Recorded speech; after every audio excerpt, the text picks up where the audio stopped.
Hello everybody, my name is Starrapter and welcome to the channel.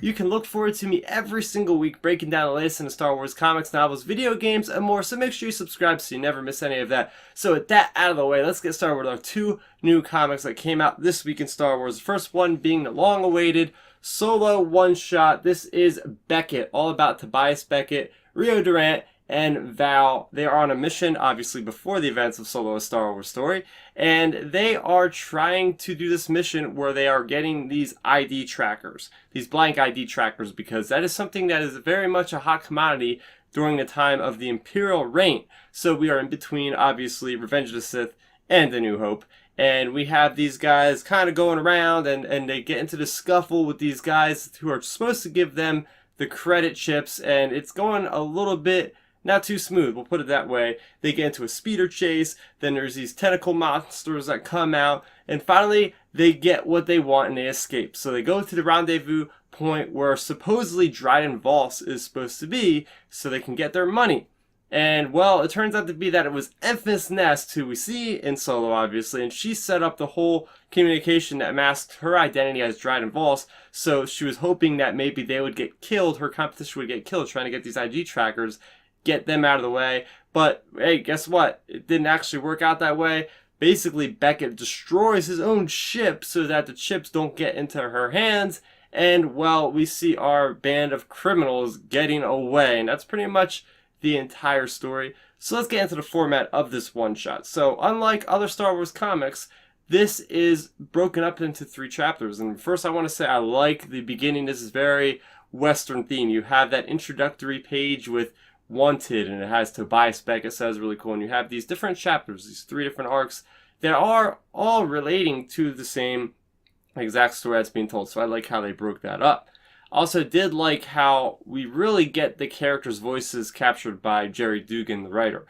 I especially liked Rio Durant. I need to see more of this character. Honestly, is one of my favorite things about this Solo movie was Rio Durant. And at one point he is on a speeder ship that is in pursuit of Beckett's speeder that has the ID cards, and they're trying to back them up, and you see Rio Durant, literally, the guy has 4 arms, so 2 of his arms are shaking a mixer with alcohol, and 2 of his other arms are firing away in a firefight with the blasters as the ship is moving. I mean, come on, it doesn't get much more Rio Durant than that, so really liked seeing that. That was pretty cool too, and I will just say, like, everything as far as dialogue was concerned was spot on for these characters, so hey, maybe we can get a couple more stories like this in the future. I think that would be really cool. One of the funniest bits in this entire issue is how it opens up. So we see one of the commonly used schemes that this criminal gang that is fronted by Beckett uses. And they basically use a scare tactic where they get Rio Durant in a game of some sort, a gambling game.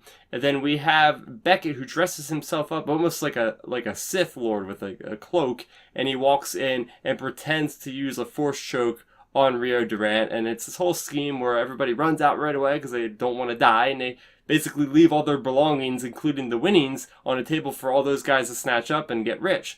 And well, I can only wonder that, hey, maybe Beckett actually encountered Darth Maul. I think we do hear that he does, because something about Vos mentioning you don't want to mess with my boss or something in Solo to that regard. So it's kind of funny that they're kind of making a joke on Darth Maul and using it to their benefit. So interesting stuff there. Something that I didn't expect in this issue, or this story entirely, was Edrio and Benthic Tutubes. It looks like they're strongly implied to be in the story. I would press you to find out any other characters that these Egg brothers could be. So we have them, but the weird part is they're actually not working for Enfys Nest yet. And it does look like Edrio Tutubes, the pilot of the ship that has the cards on it, goes down with the Swamp Thing type monster. So, I mean, I guess obviously she survived, but how do they go from being adversaries of Enfys Nest to become working partners? Hopefully we'll get a story about that soon, but hey, I'm always interested and love to see more of the Tutu brothers in the Star Wars comics, because we've seen them in that Jet arc for the mainline Star Wars series. It was also interesting to see the Rampart, which is the ship of none other than Tobias Beckett, and unfortunately he destroys it like no problem. Like, I was very disappointed that he destroyed that ship, but that would only make us wonder, like, why would the ship be around during Solo? Why wouldn't they be using that?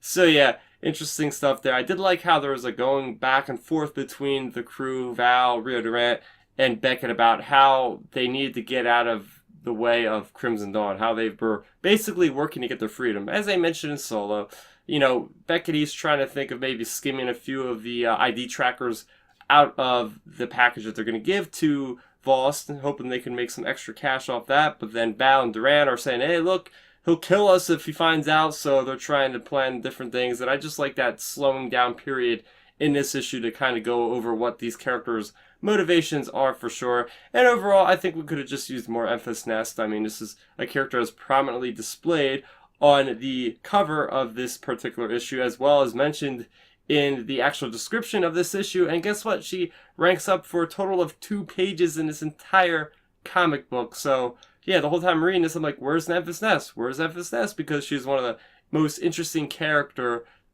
from the Solo Star Wars story. So overall, I would say, I mean, this definitely isn't essential reading. There's nothing in here that really like blew my mind or anything, nor did I really expect it to. But it was an overall fun read that does kind of seamlessly work in to what we know as these characters of Val, Rio Durant, and Beckett. So yeah, I'd say go ahead and pick it up. So the last thing I want to talk about is the penultimate issue of Poe Dameron. This is issue number 30. I can't believe there's just one issue after this one. It's crazy, guys. So we have the story of Black Squadron, what they are doing during the events of The Last Jedi. So we have Snap Wexley, we have Carrie, we have Sarah Linda, and we have Jess Pava. They're all on this mission. The last issue, they were going to try to get help from this one planet, and they basically got backstabbed, and they got out of there real quick before anything happened with the First Order. So now they're trying another planet, and unfortunately this planet is also being assaulted by the First Order, just like the Resistance is with Crate. So there's this big shield that's surrounding the city. They're barely holding on long enough, and the 4 fighters of the Black Squadron come in to try to save the day. So unfortunately they can't get their defensive weaponry up and running.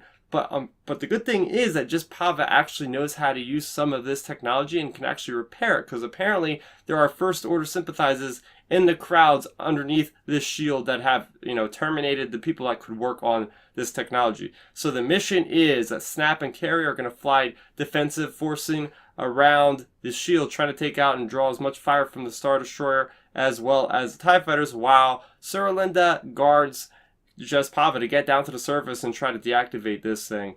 And that is kind of where the issue leaves off. We find out that Poe Dameron did get another transmission from Jess Pava, and that's how we're getting this information, from a transmission that is beamed to them. And we found out in the last transmission that things went horribly wrong, apparently, and we see the body of Sarah Linda that has obviously been shot. She doesn't look like she's in good shape. If she's even alive, probably not. And that is probably the most crazy cliffhanger in any of these comics I've seen in a long time. Well, I mean, we're going into the final issue, so it's got to be crazy. So let's talk about the things that I liked about this issue. Well, first off, I did like the helmet type dialogue. I mean, I overall love the artwork of Angel Anguetta. He does a great job of really just purposefully getting a reader to, kind of conceptualize what is going on in these pages, because there's a lot of dogfighting. Again, I kind of like this because I love Rogue Squadron, so it kind of feels like that. At one point, there are these little talking head helmets of the characters in the middle of the dogfight, so that did kind of make it interesting for sure. I also did like these First Order sympathizers. They look very strange, very evil. They almost like snowtroopers. I want to know more about them. They're on this planet called Ikruk. I don't know if there's more sympathizers throughout the galaxy. I guess there probably is.